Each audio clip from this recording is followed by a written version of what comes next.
Bonsoir chers frères et sœurs. Je crois que c'est la deuxième vidéo de la journée. C'est rare que je fasse cela. Mais après les déclarations très récentes du président des Français Emmanuel Macron sur le sentiment anti-français et aussi le fait qu'il veuille déplacer les relations entre la France et les Africains sur un paradigme totalement faux qui est celui de l'amour. Or, lui-même, il le sait. Il est héritier de la politique de De Gaulle, de la politique gaulliste, qui dit que la France n'a que des intérêts et n'a pas d'amis, encore moins des amours. Parce que cette façon de parler veut infantiliser les Africains, veut les ramener au stade du sentimentalisme, des émotions. La France n'est pas l'ami des Africains. Il suffit de regarder son passé colonial et la poursuite de sa politique coloniale sous d'autres formes, avec le franc CFA, avec les bases militaires, avec le pillage. Et dernièrement, cela est su de tout le monde, la douane malienne a pris sur les faits les militaires français de l'opération Barkhane qui ont exploité indûment en vol évident de l'or du Mali. Vous voyez, avec des témoins, cela a été filmé. Alors comment est-ce que ce monsieur peut dire non, c'est un sentiment anti-français? Nous sommes des gens conscients. Nous ne sommes pas là pour le sentimentalisme. Et Macron et son gouvernement, ceux qui y sont, ne sont pas plus intellectuels que les Africains. Voilà. Ils n'ont pas plus de diplômes que les Africains. Voilà. Donc, il faut qu'ils arrêtent. Lui, il est quoi? Il a eu peut-être une maîtrise et puis il allait à l'ENA. Hein? Mais moi-même qui suis en train de faire la vidéo là, moi je suis titulaire d'une thèse de 3e cycle et puis titulaire d'une thèse d'État. Et je suis professeur titulaire des universités. Donc, il faut qu'ils arrêtent cette façon de faire. Et de tous les pays d'Europe, c'est la France qui continue cette politique prédatrice. Sans honte. C'est une honte pour la France. La classe politique française est une honte pour la France. Et souvent, c'est à l'article de la mort. Quand ils savent qu'ils vont mourir, qu'ils auront des comptes à rendre à la conscience universelle qui a créé le monde, qu'alors ils font des déclarations. On a vu les déclarations de Chirac avant de mourir. Il a reconnu que oui, une bonne partie des revenus de la France vient de ce qu'ils volent à l'Afrique et qu'alors on doit leur retourner une partie, etc. Ah bon? Chirac, Jacques Chirac, c'est maintenant que tu vas dire ça. Mais maintenant que tu es mort, tu vas voir si ce que tu as fait en tant que chef d'État et président de la France, ce que tu as fait aux Africains, si c'était bon. N'est-ce pas toi qui en 2004 a tenté un coup d'État contre le gouvernement de Côte d'Ivoire? Et tu as ordonné à tes militaires de tirer sur des jeunes Ivoiriens. Il y a eu plus d'une 60aine de morts devant l'hôtel Ivoire sans publicité. Voilà ce qui se passe et voilà ce que les dirigeants français font. Ça ne fait pas sérieux. Vous voyez? Ce n'est pas un sentiment anti-français que nous avons, mais c'est une conscience anti-néocoloniale de la France. Nous sommes contre la politique néocoloniale de la France. Mais c'est parce que nous, les Africains, nous ne sommes pas comme les Arabes. Parce que quand ils font ça aux Arabes, les Arabes leur retournent cela avec des attentats terroristes, comme ils l'ont vu au Bataclan, comme ils l'ont vu sur la marche des Anglais, etc. Mais c'est dû à la politique de la France. Hein? Il faut qu'ils arrêtent cette façon de faire là. Oui? Et ils se permettent de parler des sentiments anti-français. C'est-à-dire qu'il veut infantiliser les Africains. Mais ce monsieur n'est pas sérieux. Je n'ai aucun respect pour lui, parce qu'il n'est pas digne de respect. Si tu veux minimiser les Africains en insultant leur intelligence, mais nous aussi, nous te retortons que nous ne te respectons pas. Parce que tu n'es pas digne d'être respecté. Et tu n'es pas digne d'occuper la présidence du peuple français. Vous voyez? C'est cela le problème. Et qu'est-ce qu'il a fait encore dernièrement? La dernière bourde encore, qu'est-ce qu'il fait? Il dit que non, que les Africains sont manipulés par la Russie et manipulés par la Turquie. Ça, c'était maintenant de la schizophrénie maintenant.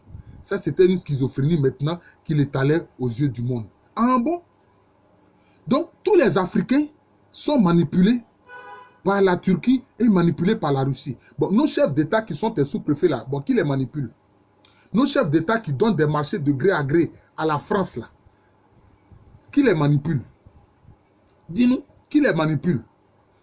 Tous ces chefs d'État, sous-préfets notoires de choses du franc CFA là, qui les manipule? Tu t'es levé un matin, alors que, comment on appelle ça, la CEDEAO avait ce projet depuis longtemps de créer une monnaie qu'on appelle l'éco.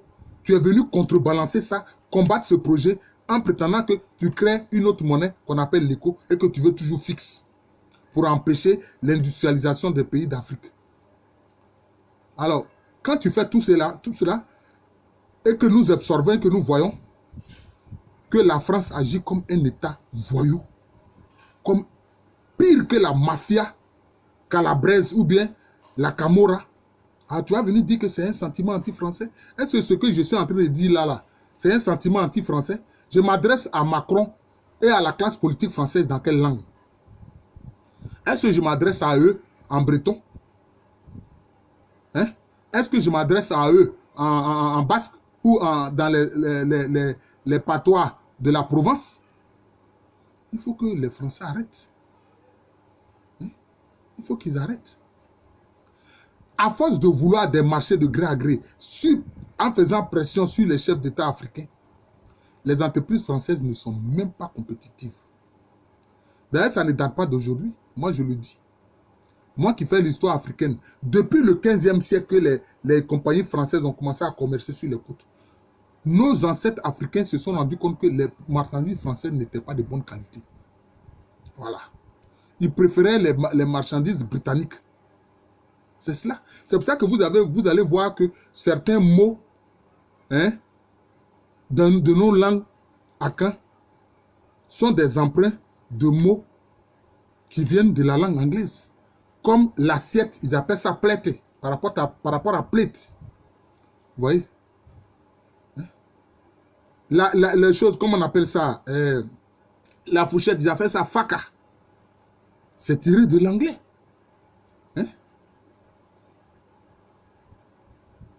Même le pain, il dit pound. D'autres même disent pound, non. C'est tiré de choses du portugais. Les Français ne proposent pas de bons produits. Or, pour qu'ils passent à de bons produits, il faut qu'ils acceptent la concurrence. Il faut qu'ils acceptent la concurrence. C'est ça la réalité. Il faut qu'ils acceptent la concurrence et qu'ils arrêtent de faire pression sur les chefs d'État, préfets et sous-préfets pour avoir des marchés de gré à gré. Mais cette politique-là, vous allez la faire pendant combien de temps? Ça va prospérer pendant combien de temps? Ça va prospérer pendant combien de temps? Ces prétendues indépendances sans souveraineté, là, ça fait aujourd'hui 60 ans que vous pratiquez cela. Et vous comptez faire ça pendant combien de temps? Vous ne faites qu'attiser la haine contre vous. C'est cela. Vous ne faites qu'attiser la haine contre vous. Vous voulez 4e puissance mondiale, mais non. Votre place là, c'est peut-être 20e ou 25e ou 30e place. C'est ça votre véritable place. Tricher en pillant, comme on a pris sur les faits, des soldats français en train de voler l'or du Mali.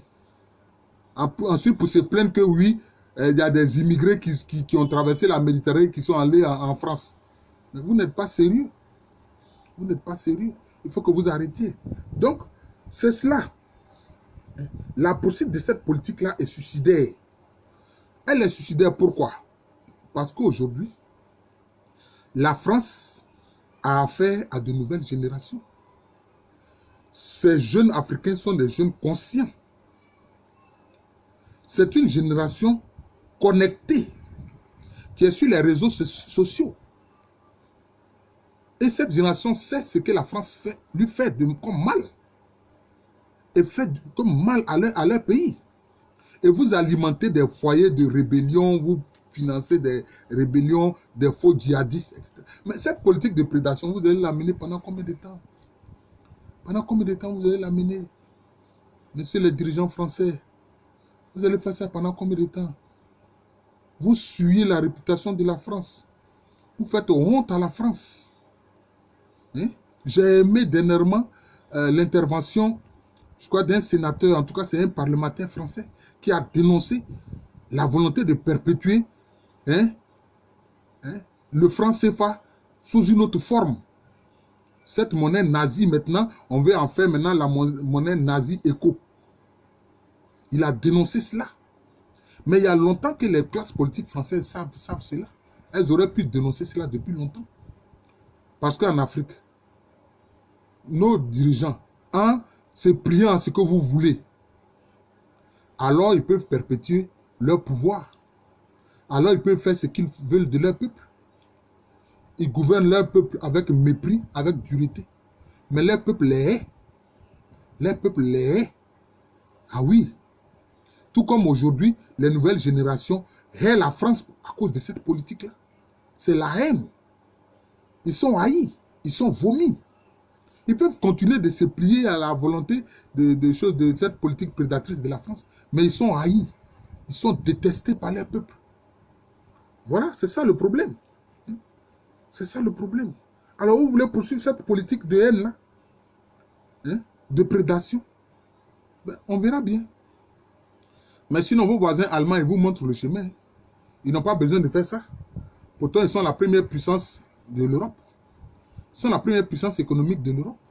Et le fait que vous déteniez l'arme atomique pour que vous utilisez cela pour vous gonfler comme des pans, ça ne servira à rien. Ça ne servira à rien. Il faut simplement changer de paradigme. Il faut simplement changer sa façon de faire. Il faut accepter. D'ailleurs, qu'est-ce que des présidents vous proposent? Parce qu'ils n'ont rien contre la France en tant que pays. Ils vous disent, ne prenez pas 80-90% pour nous laisser 10% parce que cela ne suffit pas pour le bien de nos populations. Faisons gagnant-gagnant, 50-50. Vous refusez.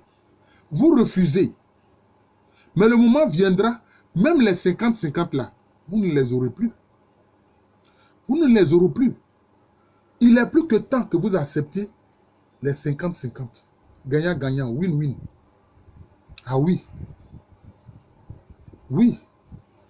Mais c'était ce que, comment on appelle ça, le président Laurent Gbagbo avait proposé. Vous n'avez pas voulu. Mais est-ce que vous pensez que vous allez continuer cette politique de mépris de la dignité de l'homme africain avec ces générations qui n'ont pas peur d'affronter la Méditerranée et la mort? Mais vous l'aurez. Vous l'aurez. C'est que vous mettez votre doigt gauche dans votre œil droit. Votre doigt gauche là, vous mettez ça dans votre œil droit. Vous, les gens de l'Élysée et du Quai d'Orsay. C'est que vous manquez d'intelligence. Vous méprisez les Africains, mais vous manquez d'intelligence. Parce que vous ne faites pas une bonne lecture de la situation actuelle de l'Afrique et du monde. Vous voyez? Mais malgré tout ce que vous faites, de plus en plus, de nombreux marchés sont grignotés par la Chine, par la Corée, par la Russie, par la Turquie, qui proposent mieux que vous. Alors il faut que vous arrêtiez. D'abord, dans un premier temps, moi, je vous conseille de changer de paradigme. D'arrêter la politique néocoloniale. De retirer vos armées qui sont un peu implantées partout en Afrique. Cela va faire des économies pour le trésor français. Pour que vous puissiez vous occuper de vos retraités. Que vous avez laissé mourir, que le gouvernement Macron a laissé mourir avec la crise du Covid. Ce scandale-là va éclater après la présidence de Macron. Et ça, j'en suis sûr. Ce scandale-là, où on a laissé des retraités en danger et on ne les a pas secourus. On les a laissés mourir. Ah oui, j'ose le dire parce que c'est vrai. retirez vos troupes qui sont un peu partout en Afrique. En Côte d'Ivoire, en Centrafrique, au Mali, au Niger, au Tchad. Tout cet entretien d'armée là. Mais vous ne voyez pas que ça grève votre budget? Vous pouvez utiliser ça pour mieux financer les retraites. Et vous pouvez utiliser ça pour financer vos entreprises, pour les rendre beaucoup plus compétitives. Vous voyez? La poursuite de cette politique est suicidaire. Elle est suicidaire pour la France. Et à ce rythme-là, la France va s'écrouler. La France va s'écrouler, je vous le dis. Et je ne souhaite pas cela. Mais c'est ce que je vois. La France va s'écrouler si elle n'arrête pas cette politique de prédation vis-à-vis des pays d'Afrique. Vous voyez. Kagame du Rwanda, même pour couper le lien même avec vous, alors que c'est la Belgique qui a eu mandat, puisque c'était une colonie allemande. Hein. Après la guerre, c'est la Belgique qui a eu mandat pour administrer le Rwanda. Mais aujourd'hui, les Rwandais ont décidé de parler anglais. Ils ne veulent même plus avoir affaire à vous. Et là, vous les respectez. Là, vous respectez, vous craignez Kagame et puis le gouvernement rwandais. Ceux qui vous méprisent là, qui vous rejettent là, vous les respectez. Mais ceux qui sont dociles, là, vous les méprisez, vous les écrasez. Voilà. Et vous voulez poursuivre la politique de Colbert qui veut considérer les Noirs comme des meubles. Voilà. Mais les temps ont changé. Les temps ont changé. Les temps ont changé. De même qu'il y a un Noir qui s'est retrouvé à la présidence des États-Unis, à la Maison Blanche. Attendez pour voir. Peut-être d'ici 20 ans ou 30 ans, c'est un Noir qui sera à l'Élysée. Donc il faut que vous arrêtez votre politique. Votre prédation, il faut que vous l'arrêtez. Il faut que vous changez. Et si je le dis, moi je le dis sans haine.